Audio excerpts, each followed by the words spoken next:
सो क्या हाल है? बढ़िया। सब लोग कैसे हो? बढ़िया।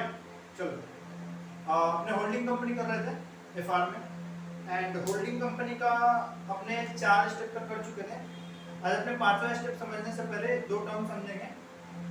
प्री एक्विजिशन क्या होता है एंड पोस्ट एक्विजिशन क्या होता है। चलो चालू करते हैं। Pre acquisition and post acquisition.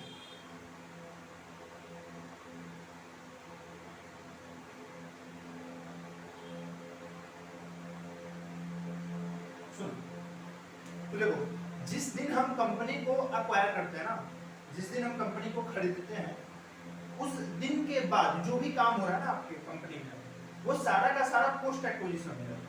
जिस दिन आप खरीदे हो उस दिन के बाद सारा पोस्ट एक्विजिशन, और जिस दिन आप खरीदे हो उसके पहले सारा का सारा प्री एक्विजिशन पीरियड है।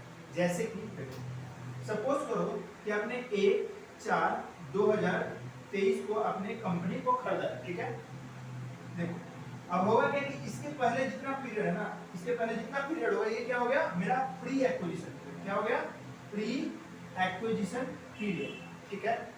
इसके बाद जो भी मेरा पीरियड होगा ना, ये सारा क्या होगा? मेरा पोस्ट एक्विजिशन पीरियड, ठीक है। ये सारा का सारा क्या हो गया? मेरा पोस्ट एक्विजिशन पीरियड। तो देखो, जब हम कंपनी को खरीदते हैं तो मेरे को उसका नेट इक्विटी का हिस्सा मिलता है ना।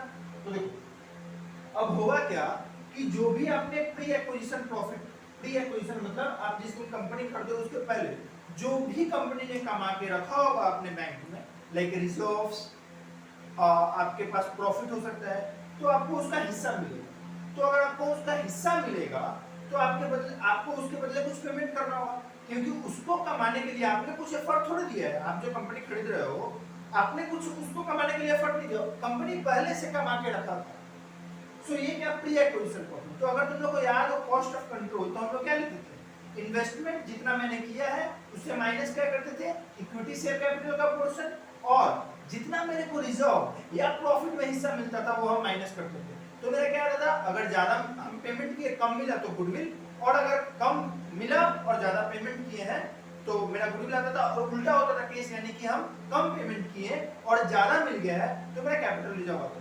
क्यों माइनस करते थे? क्योंकि प्री एक्विजिशन मतलब मैंने उसको लेने के लिए पैसा दिया, मेरा उसमें कुछ फर्क था ही नहीं। मान लो यहाँ पे कंपनी का 1 लाख रुपया था, 10 लाख रुपया था मान लो, इसमें मेरे को अगर मैं 60% कंपनी खरीदा तो 6 लाख रुपया मिल जाएगा। क्या इस 6 लाख रुपया को कमाने के लिए मैंने एफर्ट डाला होगा? नहीं, क्योंकि मैं तो इसके पहले कंपनी को जानता ही नहीं था, मैंने कंपनी के में कुछ पैसा लगा रखा ही नहीं था।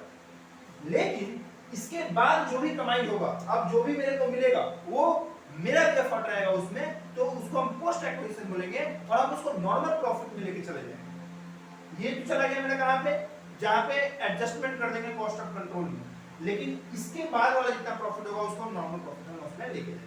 तो इसके बाद जो हम करने वाले हैं ना, कुछ एडजस्टमेंट है जो कि सबसे मेन, जो अपने कॉस्ट ऑफ कंट्रोल करने के बाद जो करेंगे, analysis of profit and reserve, मतलब प्रॉफिट एंड रिजर्व को आपको एनालाइज करना होगा। ये स्टेप बहुत इंपॉर्टेंट स्टेप है। ये स्टेप में गलती मतलब आपका गया, ठीक है। तो चलो चालू।